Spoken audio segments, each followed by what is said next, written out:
In this video, I'm going to show you how to get the Coinbase One Card. So before you even do it, the first thing you need to do is you need to sign up for Coinbase and you need to complete identity verification. That is a required step in order for you to get access to Coinbase One. The next thing you need to do is you need to subscribe to Coinbase One, and that is a monthly subscription that costs around $5 a month or $50 every single year. It is a paid membership. Now, without this, you are not even going to see the card option. So it is really important that you sign up to that subscription over here.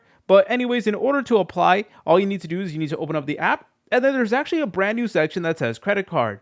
And if you go ahead and press on it, then you guys are able to see access to it. Keep in mind, once again, you will need to be in the Coinbase One subscription in order to actually apply for it and in order to get the card. All right, so now let's talk about the application process. So let's be real. It is a real credit card that does have repercussions on your credit score and stuff like that. And it requires good credit, typically a credit of like 670 or above, and you need to be a US residency. Keep in mind that approval is not always guaranteed. You're able to receive your card instantly if you are approved, or you guys can get a physical metal card that ships after. So that there is something to keep in mind. And another thing to know is that you must keep the Coinbase One active or the card is going to get closed. And rewards depend on how much crypto you hold. And keep in mind, it's only available in the United States. Unfortunately, no other countries have it. So just keep that in mind. And that's how you would begin the process of actually getting the Coinbase One card. If you guys found this video helpful, make sure to leave a like and subscribe. I'll see you in the next tutorial.